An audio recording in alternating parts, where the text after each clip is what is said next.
Welcome to another episode of How to Be Happier for Entrepreneurs. Today, as a guest, I have Michael O'Brien. How are you, Michael? I am awesome, Brad. I'm with you. Talk about Oh, too some really kind. cool stuff. So a great way to end the year. Heck yeah, it's going to be an amazing conversation. So, as I always do, I'd like to just jump right into the meat of the conversation. Michael, when was your last bad day, and how did a bike accident turn into a transformative experience for you? Well, a great way to start. So my last bad day, as I call it, was July 11th, 2001. I was out for a training bike ride at a company offsite meeting, and a SUV, Ford Explorer, traveling about 40 miles an hour, crossed the center line of the road and hit me head on. And I remember everything about that morning, Brad, or at least the time I was conscious. But I remember the sound of me hitting his grill and into the windshield I went, Oh, and the screech of his brakes, and the like. It's still with me. It doesn't haunt me, but I can definitely hear all those sounds. And then I was knocked unconscious, and when I regained consciousness, I was surrounded by EMTs, state troopers, police, ambulance, and I was lying there in the worst pain I've ever had in my life. I knew my life was in question or in the balance. I just remember willing myself not to fall asleep because I thought if I fell asleep, I would never wake up again. And they flew me to Albuquerque, the only trauma one center in the state. First surgery went about 12 hours. I needed 36 units of blood product. They saved my life. They saved my leg. And then I was in the ICU for about 4 days and change. The doctors told my wife that had I been 10 years older or not in shape, I would have died before I got to the hospital because I lost so much blood because the femoral artery was lacerated when my left femur shattered. oh, And I broke a whole bunch of everything. I had glass throughout my whole body because I went through the windshield, and bruises and cuts and scrapes. And I ballooned up. I was like, looked like the Michelin tire guy coming off of that first surgery because they had to fill me with so many fluids.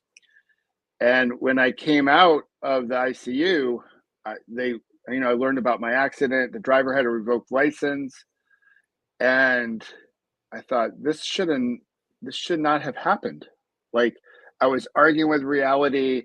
I was angry. I was vengeful. I was scared to death. And on the outside, I tried to put on a happy face. I was like, "Oh, this is gonna be great. We're gonna make this happen." But deep down inside, I was freaking out in not a good way. But eventually, I got some really great advice.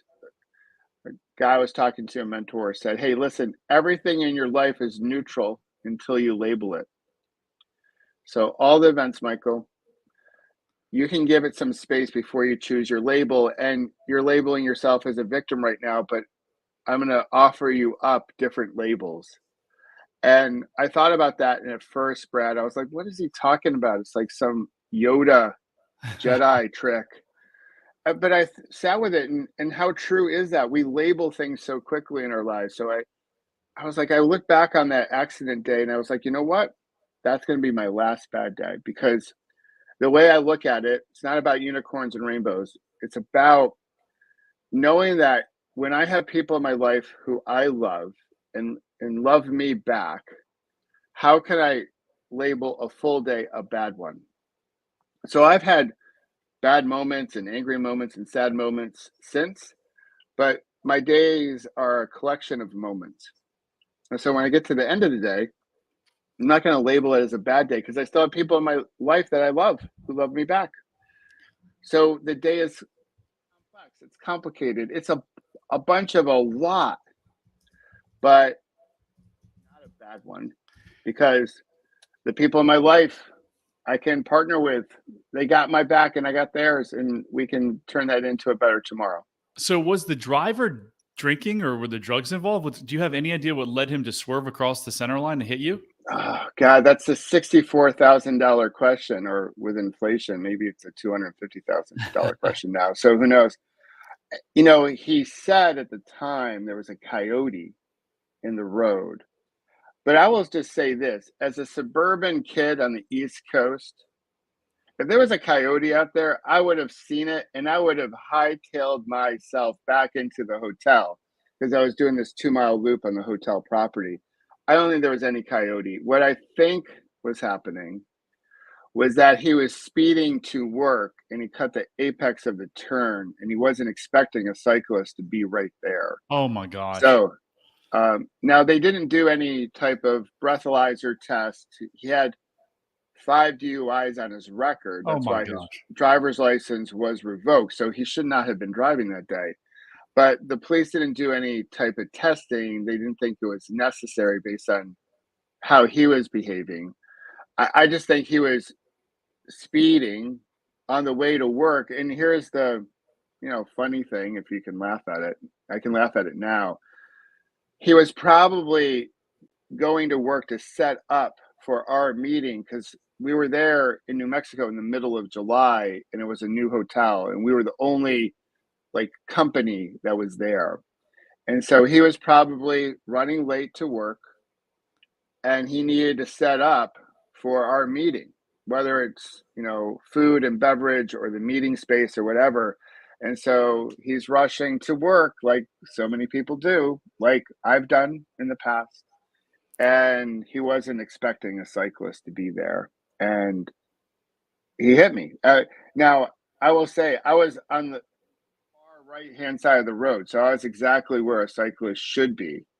So he was fully in my lane. Wow. He took all of it, and even after he hit me and came to a complete stop, 90% of his vehicle was still in my lane. So it wasn't like he hit me and swerved. He hit me and sort of kept going until he stopped. Wow.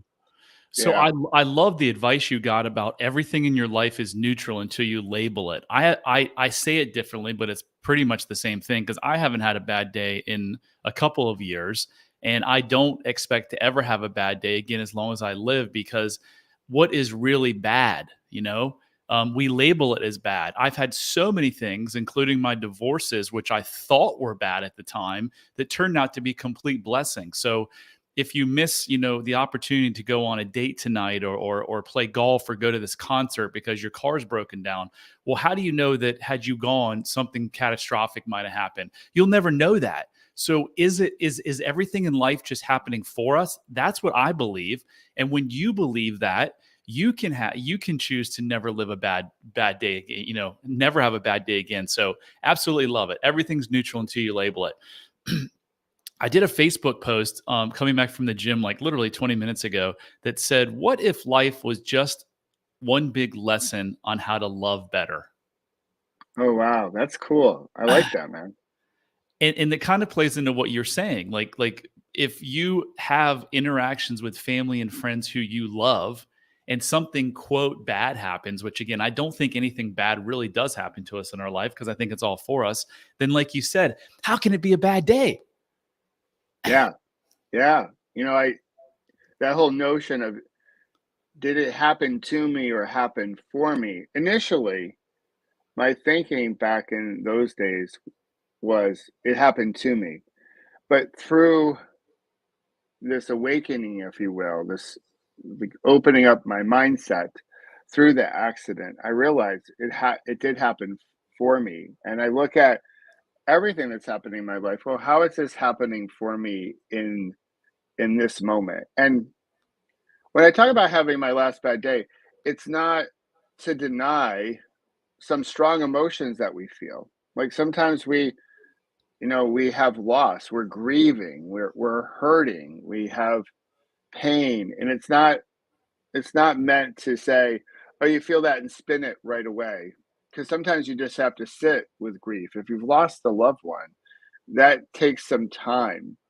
But even as you're grieving, we can hold space for other emotions like love, like joy, like friendship and happiness. So, us humans are pretty incredible creatures. We can hold space for more than one emotion or more than one feeling at the same time. So that's why I say, like, listen, we're living moments, and all of our moments are transient. They don't last forever. Just like the clouds traveling across the sky. And so I want to be present for all my moments, or as many of them as I can, because I'm human too. I get distracted, so I don't have complete awareness all the time. But I try to work on my awareness, my ability to be present, my mindfulness, so I could take like the full experience in. And then I can be really thoughtful about how I want to look at my moments and my days. And yeah, to your point, if I have love in my life, I can't chalk the day up as a bad one. Yeah, I love it. I mean, the fact that you survived, Michael, is quite extraordinary, as you've said, and probably all the medical community said. So it's testament that you were put here for a massive mission, and it sounds like that's what we'll get into in the next couple of minutes. What is your massive mission, and how you're living it. So glad that you're here, glad that you survived, and yeah, just amazing stuff. So you created the Pause, Breathe, Reflect app, right, to help others. How does that app translate the benefits of mindfulness into like actual actionable steps that people can take leading these crazy busy lives that so many of us lead now? Yeah, I'm glad you said crazy busy, because that's the person I created it for. So going back to when I was in the hospital, my recovery was overwhelming because I had a whole bunch of people telling me what I should do. And when I was in the hospital, all I really wanted was to get back home, to come back to center, if you will, to, like your house, like, it's your own bed. It's the smells of your home. Although it was difficult for me to take a shower, just getting in my own shower, getting some rest. Because when you're in the hospital, all I have to say is there's no resting, there's no sleep, because everyone's coming in every few hours to poke at you and take your temperature and blood pressure and the whole thing. And I And the just wanted to monitors are come back. beeping at you constantly. Yeah, and I had IVs all through me. I wasn't. I looked like a mess, and I just wanted to get back home. And as a lifelong athlete, I knew the importance of your breath, because every time the game got too quick, the coach would always say, "Take a breath, slow it down." Or when you got hurt, you fell down, people would say, "Hey, stay down, just breathe," which is what the EMTs told me when I regained consciousness on that day. So I knew nothing about mindfulness or meditation back in 2001, but I knew enough to come back home to my breath. So I started doing these practices in the morning. So this is 2001, before like morning routines really got hyped up. And I put myself in my wheelchair. I wheeled myself to a quiet place in the hospital. And I did a box breathing pattern to begin with, just to slow things down so I could set my intentions and how I wanted to show up for the day and my rehab, and also practice gratitude. And that was the beginning. And then I, So, continued with Michael, it. was Yeah. breathing something you had been doing throughout your life, or did it just like how where did the breathing come from? So the breathing, really, the whole idea of like coming back to your breath really came from my days as an athlete. Oh wow, I was a pitcher, and if you're in a jam as a pitcher, coach comes out, gives you a little pep talk.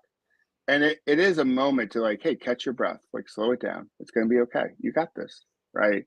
Or you watch like the NBA or college basketball. What does the free throw shooter do before he or she shoots the ball? Takes a breath, right? slows things down. So I knew that, like, in 2001, I knew nothing about breath work. I don't think many of us really did. This 2001 is before the internet as we know it, before social media, before TED Talks. So, but I knew enough to, like, if I want to slow things down, I got to find a way to just take a nice, healthy, slow breath in, slow breath out. And that's how I started. And I did this box breathing pattern that sort of comes out of the military, the Navy SEALs and the Marines, to be specific. So that's what I started to do. And I was like, okay, all right. I created some space.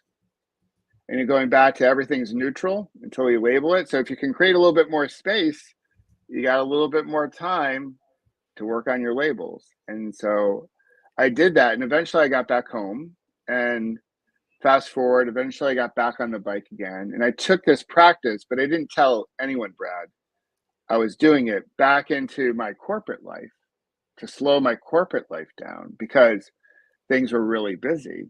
And I credit mindfulness for helping me get to the executive suite because I was playing the game at a different pace than everyone else. Everyone else was squirreling around on the hamster wheel, reacting.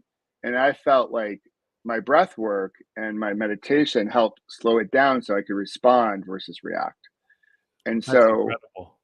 yeah, so I call these little breaks pause, breathe, reflect. So, like, pause, not necessarily stopping, right? Because I'm still like a pretty active guy. So, pause, connect with your breath. And the reflect piece is key because that's where the thoughtfulness comes in. That's where you have some space for gratitude and, hey, how do you want to show up next? What do you want to say or do next? And that's key. It's a chance to journal if you like to journal. It's just a chance to be contemplative and thoughtful and reflective. And I built the app because what I found is I left my corporate life in 2014. So everything I talk about, I pressure tested it in the corporate arena. But I left in 2014. And what I found is that a lot of people like, yeah, meditation, yeah, maybe it's getting more accepted now than in 2014. It was really quite woo-woo back then, still. And now people are a little bit more open to, okay, I've heard about it. There's some popular apps out there, but I don't have time to do this. Like my morning is crazy. I gotta get the kids off to school. I gotta get to work. I got a million and one things to do. And so what I've done is made mindfulness really practical and relatable. And what I say is like, listen, hey, Brad, if you don't have 10 minutes in the morning, we're good. But I bet you have 5 times throughout the day where you have 2 minutes to slow things down and come back to your breath. So I share with people, I'm like, I want my 10 minutes in 5 chunks throughout the day. Because I know a lot of people who meditate or do yoga in the morning, but they don't take their practice off the mat or cushion and weave it into their Right. day. So they might do it in the morning and check the box, it's transactional. I'm a yogi or I'm a meditator. But by 2 p.m., things start to unravel. And so my feeling is like, let's weave mindfulness, let's weave the power of our breath throughout our day so the stress doesn't build up, so we can manage it and surf the waves as we go through our day. So yeah, we can be thoughtful at 5 p.m. just like we're trying to be thoughtful at 8 a.m. So, Michael, what is box breathing? Box breathing is a really simple pattern. It's a great way to start. So it's a simple breathe in for a count of four, 2, 3, 4, and then hold for four. So 2, 3, 4. Breathe out for four, and then hold for four. So you're making a box. Oh, So your interesting. breath is going away. And it's a great way to start, place some focus. It's a great breath work pattern. And it can help develop concentration and focus. And you just do that for maybe 2 to 3 minutes. You don't have to do it for long, but you just go through that pattern. You can slow everything down. Meditation has a great way of like, easing blood pressure. It can help with a whole bunch of other medical conditions. There's a lot of great clinical research on the value of meditation. And what I tell the people all the time is like, listen, mindfulness isn't some softy thing. It sharpens your focus. It sharpens your edge. It's going to give you a competitive advantage as opposed to making you like tap out of life. And I know in the internet, I think sometimes it's portrayed as like you're checking out of life, like you're going totally zen. But really, mindfulness allows you to have that sweet spot between hyper and hypo arousal. So when we're hyper aroused, we're in this react mode, like the cortisol, adrenaline are firing. And when we're hypo aroused, we're leaning way too far back. So mindfulness with a practice can help us find that sweet spot, like Love it. that that ability to have balance as you surf the waves of life, of stress. So that's what I try to share with people. It's not all about just chilling out. It's about finding something called equanimity, just like that. It's the general sweet spot of like harmony and perform there, or show up in our relationships there, and it can make for such a beautiful ripple that we can put into the world. So I guess I've been doing triangle breathing because I breathe in for 4 or 5 seconds, I hold for 4 or 5 seconds, I breathe out, and then I start the inhale. So I'm going to add the fourth level of after the exhale. I'm gonna hold it for however many seconds that I'm doing it. So Michael, when you left corporate America in 2014, why did you leave and what did you do? Well, so when I was in the ICU, and I don't remember anything, Brad, about the ICU. So I told my wife to buy Amazon stock. I was like, hey, I hear it's a hot company. We should buy some Amazon. So that's 2001. It was going for $15 a share back then. And I also interviewed my wife for a sales rep job for my company because I was in sales and marketing at the time. And I went through the 45-minute interview guide, but I didn't hire her. So, but I also told her, I was like, go find David. And so when I came out of the ICU, she was like, who is David? I was like, why are you asking me this? She went on to say, you kept on repeating his name to say, go find David. He's going to show us the way. So David Kolb was the first guy I knew as an executive coach in my whole career. I was like, wow. So when she shared that with me, I was like, oh, that's a seed. We just planted that baby because here it is. Like, of all the people I could mumble to her to say, follow this person, it's an executive coach. So I knew one day I would get into this line of work of executive coaching and helping leaders lead better. And then eventually I became a meditation teacher as well. So I left because I knew like the universe was going to give me a sign. And in 2014, we had a big global restructuring. We're going to go into global business units. And the guy I was working for, who was the president, got kicked out. Big, big shuffle. And I got a new boss who was a really good man, but I didn't want to work for him. And I was like, okay, the universe has given me that last puzzle piece. It's time. And within 36 hours, I had made the call. And I had been at the company for 18 years. So it was a big deal. So it wasn't an easy like thing to pull off in such short order because I had a team of, close to 1,000 people at the peak. But I Wow. just knew it was time. I had a good corporate career of 22 years, but I felt a calling to help leaders lead better and prevent these bad moments from turning into a bad day or longer, and share the value of mindset and mindfulness. And it's even more important today than it was back in 2014.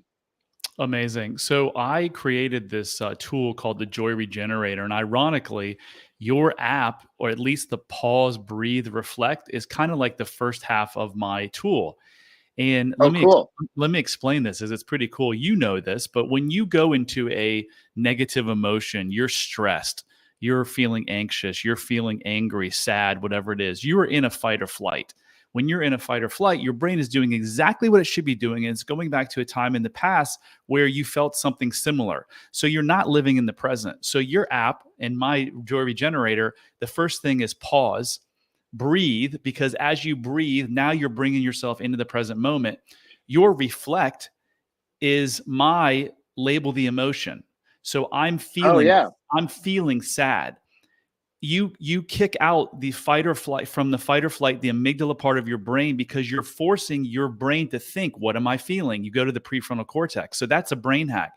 then you give yourself compassion for that emotion, because most of us as kids didn't get compassion for our emotions. And it's the little kid inside of you that's feeling that anxiety or that sadness. And then I go on to deeper reflection. Where's this coming from? And usually, always, it doesn't have to do with the present situation. If you're arguing with your spouse, it never has to do with the argument at hand. It has to do with you going back to a time in your past, typically in your childhood, when someone made you feel that certain way. So it's really interesting. And if anyone wants this joy regenerator for free with an explanatory video, just go to bradchandler.com/joy and you can download it. But it's really interesting how your app is basically what I'm doing with just a little bit more, like a little bit more research or delving into it, because we all deserve to spend life in a joyous state. And this is what your tool and my tool does. So it's kind of cool. Yeah, that is really cool. I just went to the website, so I can't wait to like hit the final button and like get it because yeah, because that reflect piece is around. Okay, what's happening right now? Like what's coming up? What am I feeling? And to your point, Brad, like when we have an argument with a spouse, it's never really about like what we think it is. Like like what are we really debating and fighting about? Like it's like hopefully we can get to the core of it. So yeah, PBR for me, there was a corporate metric called profit before royalty that I was held accountable to. So that was PBR. And so I found it to be funny that like this old corporate KPI turned into, shorthand for my mindfulness and meditation practice. And then, certain people in certain areas of the country will know PBR, that acronym, for different reasons. And so, a lot of people are like, oh, that's funny. Because I would say, hey, I got to grab a PBR. It's a PBR moment. And they're like, oh, yeah, tell me about it. I go, no, it's a different one. It's probably a better tasting and healthier version of what you're thinking about. Yeah, so this stuff can literally change your life. It can certainly change your relationship and Totally. your marriage, and are proven out, it will change your career. Like you use this uh, as a testament to climbing the corporate ladder. You were literally kind of in almost like living in the matrix, where as the stuff was going around you and swirling like a tornado, I'm sure you weren't perfect, but you weren't swirling like the tornado because you use these breathing exercises. And 3-4 years ago, before I went through my transformation, if we'd have had this talk about breathing, I've been like, that's a waste of time, it's silly.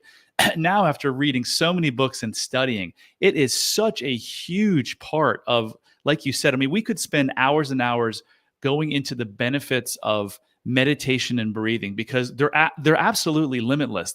One of the things I recall of the 50 things that it does is each chromosome has something called a telomere. And a telomere, the length of that telomere says how long you're going to live. The people who meditate more, their telomeres grow. And that's just one of, like, again, 50 or 100 benefits. So if you're like I was a couple years ago, and probably Michael was many years ago, and you're discounting like this breathing and this meditation and mindfulness stuff, you can do that. You can continue doing that. But I promise you, if you embrace this and make this a part of your life, you will start to see some profound changes. A- Absolutely, Brad. Like as we come into the new year, into 2024, there's a little bit more spice to my energy around like, okay, come on. Can we give the whole like this is soft, this is woo woo, all those labels. Let's give them a break. Like because the practice of meditation, of mindfulness, dates back 25 to 2700 years ago. So there's a whole bunch of people trying to sell you a hack like for short-term gains, and a lot of those hacks don't stay around. Like the hack that was the must-have hack in 1997, we're probably not doing it right now, right? But mindfulness and a contemplative practice and slowing things down to, yeah, to be in the matrix a little bit, so you're going slow, as everyone else is rushing around. And you can talk to any athlete or any performer. When the game is slower, when the ball seems bigger, they just perform better.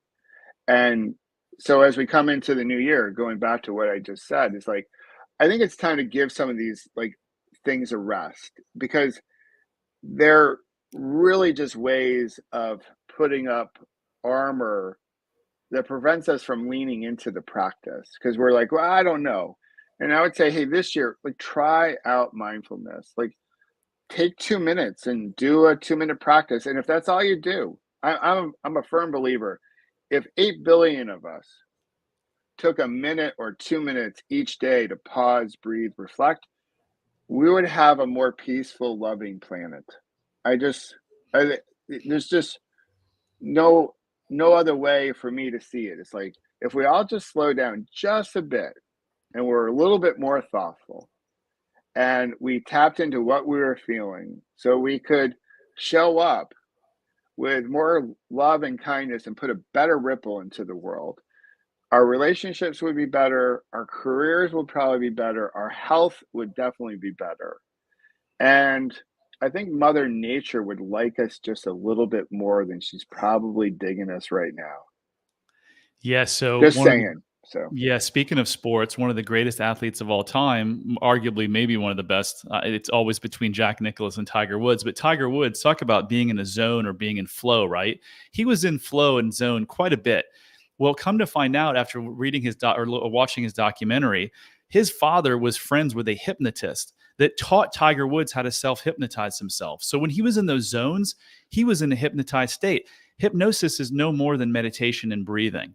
So this stuff is real, and yeah, it certainly helped him, and it helped you, and now it's helping me. So that's awesome. I love it. I love it. Hey, Michael Jordan, another, like, GOAT debate, Michael Jordan or LeBron James, right? And what they have in common, they're both meditators. yeah, Through Phil Jackson and Chicago Bulls, and then he brought that to the Lakers.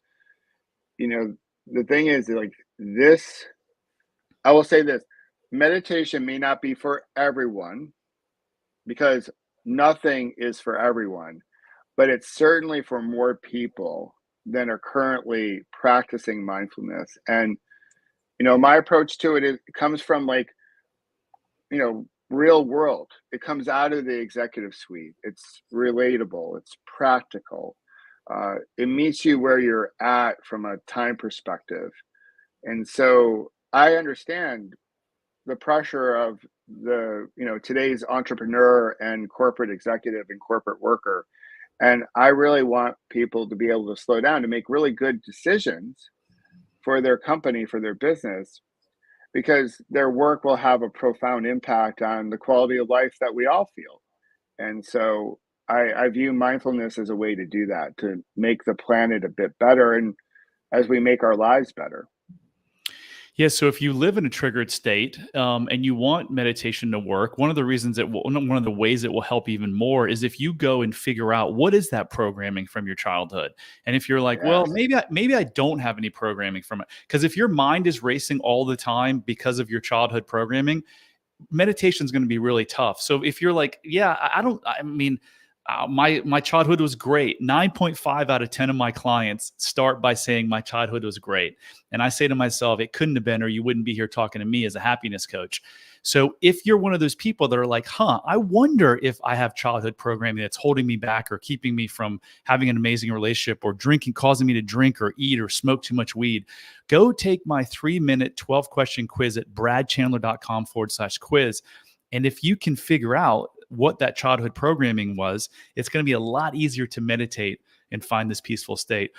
One of our listeners just commented that they already went and downloaded your app. So, Michael, as we close, tell the listeners, what is it that you do now, and how do you help people, and how can people reach you? So thanks, Brad. And yeah, I'm going to take your quiz as well. So everyone should take Brad's quiz. And for the person that just downloaded the app, thank you. And the really cool thing, as we come into the second full year of the app, people can pay what they can, because I don't want any barriers to this. So people can Wow. have their first year just be $1. Wow. So for $1, you get a whole year membership to the app. So there's really nothing to lose and a whole bunch to gain. So what I do today, I like to say I help prevent bad moments from turning into a bad day. So because I view my accident as a bad moment, but yeah, right, no more bad days. And so I do that through executive coaching. So I go into companies and help their leaders lead in a very conscious way, a way that's more appropriate for the workplace today, to create cultures that can get things done, but also have a sense of belonging and trust and connection. So that's one way I work with people. And then I also go into companies when they want to bring a motivational speaker in to talk about change and resilience and grit, and finding a path forward where we can be more productive and happier. People bring me in to coach. And then I have my app. So for folks that, I can reach out to people across the world and really help people slow it down a bit, come back to their breath, and know I'm a big believer that I think we can do hard things. The last 5 years, we've been doing some wicked hard things. And I believe that, we travel together. Together we go far, in the spirit of a cycling peloton, that we can do hard things, especially when we travel together. That you out there in the audience, you've got this, and then we've got you. So, like, it's that mentality that I bring to our meditation, and help people live the lives they really want to live. And I think this is a perfect moment to do that as we come into the new year. Love it. Love it. I'm going to go download the app as soon as I get off. Where can we reach you, and where can we download the app? So the app can be found at the Apple App Store and Google Play. And then you can find me either on Instagram or LinkedIn, or you can go to my website, which is michaelobrienshift.com, or pausebreathereflect.com. Either place you can find out a little bit more about my story and the app and all the goodness to help us, prevent that bad moment from turning into a bad day or even longer. And the app is Pause, Breathe, Reflect. That's the name of it. Yeah, simple. All you got to do is pause, breathe, and as soon as you hit the R and the E, you'll see the Pause, Breathe, Reflect logo. And you can download it. Yeah, in the first year, you can pay as little as $1 to join. That's really, really generous of you to do that. If you're struggling or suffering in any way, shape, or form, that's not how your life was meant to be. I promise you. There is a better way. So if we can help you, please reach out to us. And Michael, thanks for being on the show. I really appreciate it. That was awesome. Yeah, it was so good, Brad. And I love what you're doing and putting into the world. I think it's so important. And I love, like, just your story of, being resilient and going through what you've gone through, and now coming out on the other side, and helping people live better lives. It's, the world's a complicated place. We need more voices like you. Thank you. Thank So you. my encouragement, for what it's worth, my encouragement is continue doing what you're doing, because the I think the world needs it from everyone, but it also needs it from men, because I think men today, for a variety of different reasons, are struggling with how to show up with where they are in the world. So to be a role model to other men is something that I hope you're really proud of, because you're making an impact that's meaningful. So thank you.